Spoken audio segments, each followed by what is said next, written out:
வணக்கம் நேயர்களே, ஸ்ரீ குபேரன் டிவி நேயர்களுக்கு லக்ஷ்மி நாராயணன் அன்பு வணக்கங்கள். இப்போ நம்ம பார்க்க போகிறது ஜூன் மாத பலன்கள் எப்படி இருக்குன்னு பார்ப்போம். ஸோ கடகராசி. கடகராசிக்கு உங்களது ராசி அதிபதி சந்திரன். சந்திரன் ஒரு மனோகாரகன். ஒரு 2.5 நாட்களுக்கு ஒரு முறை அவர் மனது ஒவ்வொரு ராசியில் போயிட்டு போது ஒவ்வொரு மாதிரி இருப்பீங்க. ஸோ அதனால் கொஞ்சம் கவனமாக இருக்கணும். மெடிடேஷன் ரொம்ப அவசியம். அதிகமான சஞ்சலங்கள் உடையவர்கள்.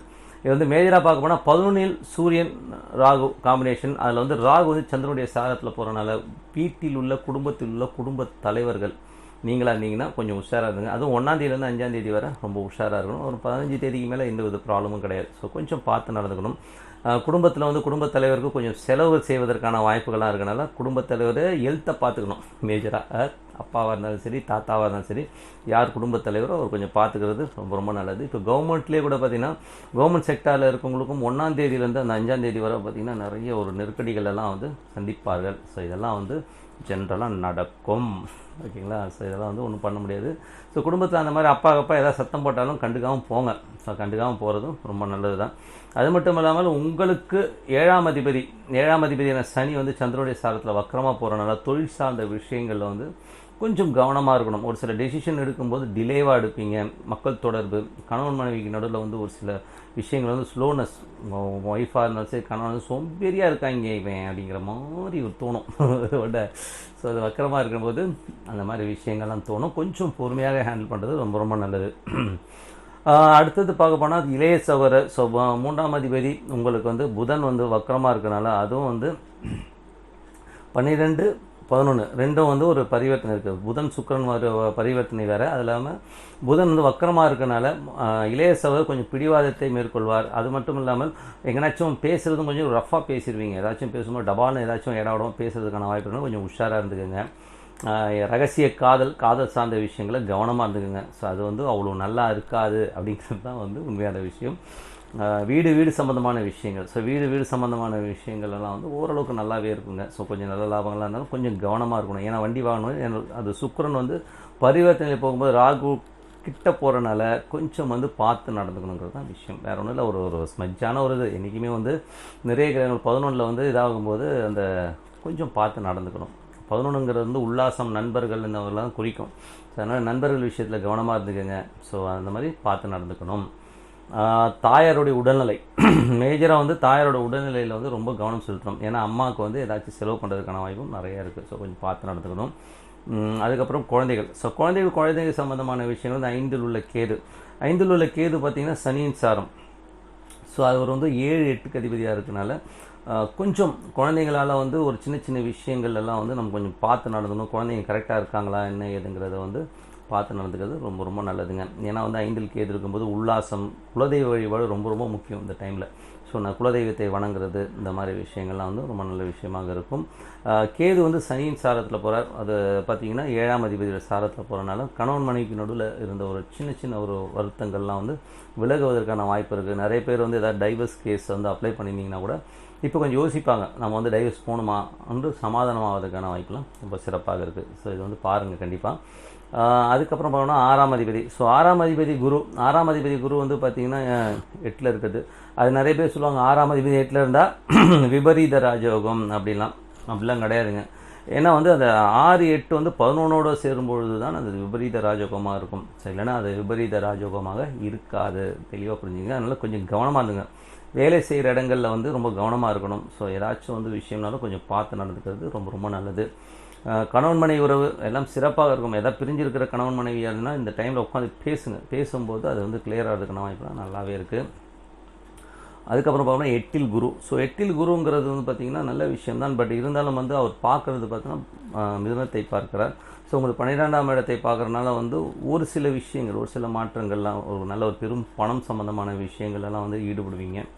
ஸோ கொஞ்சம் நல்ல ஒரு விஷயமா இருந்தாலும் கொஞ்சம் அந்த வக்ர புதனை பார்க்குறது ஒரு ஒரு ஒரு விஷயம் இருக்குது. ஸோ சுக்கிரன் பரிவர்த்தனை இந்த மாதிரி விஷயங்கள்லாம் இருக்கும்போது பெரும் பணம் சம்மந்தமான விஷயங்களை கொஞ்சம் கவனமாக இருக்கிறது ரொம்ப ரொம்ப நல்லது. ஓகேங்களா? ஸோ 8ஆம் அதிபதியில் 8ஆம் இடத்துல குரு இருக்குது. அது 9ஆம் அதிபதினா தந்தையுடைய விஷயங்கள், தந்தையோட சொத்துக்களோ பணங்களோ சார்ந்த விஷயங்களும் கவனமாக இருக்கிறது ரொம்ப ரொம்ப நல்லது. வேலை விஷயத்தையும் கவனமாக இருந்துக்கணும். ஸோ இதெல்லாம் வந்து ஒரு மார்க்கு. ஸோ பர்ஃபெக்டாக பார்த்துக்குங்க. ஓகேங்களா? அதுக்கப்புறம் பார்த்தோம்னா உங்களுக்கு வந்து 10ஆம் அதிபதி. ஸோ 10ஆம் அதிபதி வந்து உங்களுக்கு வந்து ராசியிலேயே வந்து நீச்சமாக இருக்கனால தொழிலில் வந்து தகுதி குறைவானவர்களோட நம்ம டீல் பண்ணுறதுக்கான வாய்ப்புகள்லாம் இருக்குது. ஸோ அதனால் கொஞ்சம் உஷாராக இருந்துங்க. எவனாச்சும் ஒருத்தன் வந்து உட்காருவான், ஏதாச்சும் பிஸ்னஸ்க்குன்னு சொல்லி உட்காந்து நம்மளை மண்டை காய விடுவான். அந்த பான் பராகு மாவாலாம் போட்டு போச்சுன்னு துப்பிட்டு இருப்பான். இல்லைன்னா சில பேர் வந்து 2 ரவுண்டை போட்டு வந்து உட்காந்துருவோம். சொல்லுங்கள் அப்படின்வான். நமக்கு டே கப்பு தாங்கடா பாவி அப்படிங்கிற மாதிரி இருக்கும். ஸோ இந்த மாதிரி விஷயங்கள்லாம் நடக்கும். நிறைய பேர் பார்த்திங்கன்னா அந்த இதே தெரியாது, நாகரிகமே தெரியாது, அப்படியே போடுவான். சில பேர் வந்து நான் தான் ஆர்டர் கொடுக்குறேன்னு சொல்லிட்டு ஒர்க்கிங் பிளேஸில் உட்காந்து தம் அடிச்சுட்டு இருப்பாங்க. ஸோ இதெல்லாம் வந்து ஒரு சபை நாகரிகம் தெரியாதவர்களோட ஒரு வியாபாரம் பண்ணுறதுக்கான வாய்ப்பு இருக்குன்னா அந்த மாதிரி ஆட்கள்கிட்ட கொஞ்சம் உஷாராக இருக்குங்க. அவன் வந்து ஒரு கீழ்த்தரமானவன், தகுதி குறைவானவன்றது தான் உண்மை. அதுக்குன்னு தம் அடிக்கிறவன் மாவா போடுறவன்லாம் வந்து தகுதி குறைவானவனா நீ பர்சனலாக போட்டுக்கோ, எங்கேயோ ஓரமாக போய் துப்பிக்க, அதை பற்றி கவலையே இல்லை. ஆஃபீஸ்லேயோ வீட்லேயோ உட்காந்து உன் சொந்த வீட்டில் வந்து ஹாலில் உட்காந்து துப்பிட்டு இருப்பியா? சில நாதாரிங்கெல்லாம் அதெல்லாம் மனம் வீட்டுக்கு வெளியிலே வந்து போச்சுன்னு துப்பி செவுத்தியே கலர் மாற்றி வச்சுருக்காங்க. ஸோ இந்த மாதிரி விஷயங்கள்லாம் நடக்கும். ஸோ தகுதி குறைவானவங்க வருவாங்க. ஸோ அந்த மாதிரி விஷயங்கள் நடத்துறதுக்கான வாய்ப்புலாம் இருக்குது. அது பாருங்கள், இப்போ புதன் வக்கரம் எவ்வளோ விஷயங்கள் மாற்றங்கள்லாம் இருக்குது பாருங்கள். ஸோ புதன் வக்கரமாகும்போது கல்விக்கு அதிபதி வந்து புதன் வக்கரமாகும்போது வக்கரமான வாதியார்கள்லாம் பிடி போடுறாங்க. ஸோ ஒரு ஸ்கூல்னு பார்த்தா எல்லாரும் ஸ்கூல் இல்லை. பெரிய ஹைலைட்டான காமெடி என்னென்னா, தூங்கிட்டு இருந்தவன், வேலை வெட்டி இல்லாதவன், எவன்லாம் உள்ளே இருந்தானோ அரசியல்வாதின்ற போர்வையில் அவன்லாம் வெளியில் வந்து பேட்டி கொடுக்க ஆரம்பிச்சிட்டாங்க. டே தம்பி, நான் என் மூஞ்சை காட்டுற மாதிரி இருக்குது. செம காமெடின்னு வைங்களேன். அதில் வந்து வேலையே இல்லாமல் ஒரு நடிகை ஒன்று இருந்தது, அதுவும் அரசியல் சாயம் பிடிச்சிட்டு உள்ளே உட்காந்துட்டு இருந்தது. அது வேற வந்து நான் ஏதோ சம்மந்தம் இல்லாமல் பேசிகிட்டு இருக்குது. ஸ்கூலில் இருக்க மேனேஜ்மெண்ட்டில் இருக்கிறது வந்து அந்த குற்றத்துக்கை பற்றி பேசுனா அது ஸ்கூலை பற்றி பேசிகிட்டு இருக்குது பைத்தியம். என்னடா பைத்தியம் சொல்கிறேன்னு இது பண்ணிக்காதீங்க. யோசிச்சு பாருங்கள், ஒரு குற்றவாளி ஒரு அக்யூஸ்டுன்னு வரும்போது அந்த அக்யூஸ்ட்டை பற்றி பேசி எப்போ அவன் தப்பு பண்ணானா தண்டிச்சுட்டு போ. அவன் வேறு ஏதாவது ஸ்கூலில் இருந்தானா அவனையும் போட்டு தண்டி குத்து என்ன வேணால் பண்ணு. அதை விட்டு இது உட்காந்து அது சமுதாயத்தை பற்றி பேசிகிட்டு இருக்குது. அது சார்ந்த சமுதாயம் அந்த பெண்களை பற்றி இழிவுபடுத்துகிற மாதிரிலாம் பேசிகிட்டு இருக்கு அந்த லூஸு. என்ன சொல்கிறது, இது புதன் வக்கரமான இந்த மாதிரிலாம் இருக்கும். படித்தவங்களாம் பைத்தியமாகிடுவாங்க. அதீதமான ஒரு நாலேஜ் இதெல்லாம் வந்து.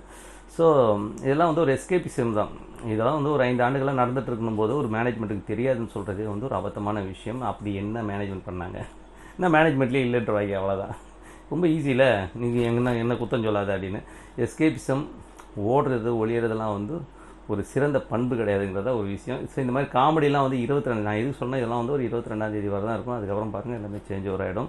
எத்தனை பயப்புள்ள ஒருத்த மாட்டை போயிட்டு எவ்வளோ பயப்புள்ள வராங்க. டெய்லி நியூஸில் பார்த்தா ஒரு 5-5 பேர் ஆட் ஆகிட்டே போயிட்டுருக்கானுங்க. ஸோ குழந்தைகள் மேலே வந்து கவர்மெண்ட் வந்து ஒரு வாரியம் மாதிரி அமைச்சா ரொம்ப நல்லாயிருக்கும். ஏன்னா வந்து இதுக்கு ஒரு விங்கு இருந்ததுன்னு வைங்களேன், யாராச்சும் வந்து இந்த மாதிரி ப்ராப்ளம் இருக்குன்னா எப்படி ஒரு போலீஸ் ஸ்டேஷன்லேயே ஒரு சின்ன விங்கு வச்சிடலாம். அந்த மாதிரி ஏதாவது ப்ராப்ளம் இருக்கிறவங்க ஜஸ்ட் கம்ப்ளைண்ட், அது ஒரு உமன்ஸ் விங்கு தனியாகவும் ஜென்ஸ் விங் தனியாகவும் வச்சுக்கிட்டீங்க. ஏன்னா ஆம்பளைக்கு ஒன்றும் பிரச்சனைலாம் நினச்சிக்காதீங்க. நல்லா அழகாக இருக்க ஆம்பளைங்களுக்கு நிறைய பிரச்சனைகள்லாம் இருக்குது. கேட்டு பாருங்கள், தெரியும், கும்பிடுவாங்க இந்த. ஸோ அந்த மாதிரி விங்கு செயல்பட்டால் ரொம்ப நல்லாயிருக்கும். ஸோ இது வந்து வெறும் எஜுகேஷன் இன்ஸ்டியூஷனோடு நிற்காமல் இப்போ எல்லா இடத்துலையும் யாராச்சும் ஒரு பெண்களுக்கோ யாருக்கோ ஒரு பிரச்சனை வருதுன்னா அது வந்து நிரூபிக்கப்படுறதுக்கு அந்த விங்கிட்ட போனாங்கன்னா அவங்க வந்து இன்வெஸ்டிகேஷன் பண்ணுவாங்கன்ற ஒரு பயம் இருந்தாலே எல்லோருமே கொஞ்சம் பயந்து இருப்பாங்க. சரிங்களா? ஸோ அதனால் இது வந்து கவர்மெண்ட் வந்து கண்டிப்பாக ஆவணை செய்யுங்கிறது வந்து என்னுடைய தாழ்மையான விஷயம். கண்டிப்பாக நடக்கும். ஓகேங்களா? ஏன்னா இந்த மாதிரி விஷயங்கள்லாம் வந்து இந்த புதன் வக்கரமாகும் போது தான் நடக்குது. ஸோ அதை சொல்கிறதுக்கு தான் வந்துட்ட வழியை நான் மற்றபடி நடக்குது, இது சம்பந்தமும் இல்லை, நமக்கு தேவையும் இல்லைங்க. பேசுறதெல்லாம் பேசிட்டு எனக்கு தெரியாதுன்னு சொல்கிற மாதிரி இருக்குன்றீங்களா? சரி விடுங்க. ஸோ எல்லாத்தையும் நடக்கும். நீங்கள் வழிபட வேண்டிய தெய்வம் வந்து ஈஸ்வரன் கோயில் இருக்க அம்மன். ஸோ இப்போ கோயிலுக்கு போக முடியலன்னா கூட அந்த ஈஸ்வரன் கோயிலில் இருக்க அம்மன் பார்த்திங்கன்னா சொர்ணாம்பிகை, பாலாம்பிகை இந்த மாதிரிலாம் இருப்பாங்க. ஸோ அமைதியாக ஒரு இடத்துல உட்காந்து ஓம் பாலாம்பிகை ஓம் பாலாமி மனசார பிரார்த்தனை பண்ணுங்கள். அட்டகாசமான வாழ்க்கையெல்லாம் கண்டிப்பாக இருக்கும். ஸோ நல்லதே நடக்கும்னு சொல்லிட்டு உங்களிடம் விடைபெறுவது உங்கள் லக்ஷ்மி நாராயணன். நன்றி, வணக்கம். ஸ்ரீ குபேரன் டிவியை பார்த்தமைக்கு நன்றிகள். மேலும் இது போன்ற தகவல்களை தெரிந்து கொள்ள ஸ்ரீ குபேரன் டிவியை சப்ஸ்கிரைப் செய்யுங்கள். மறக்காமல் பெல் ஐக்கானை கிளிக் செய்யுங்கள்.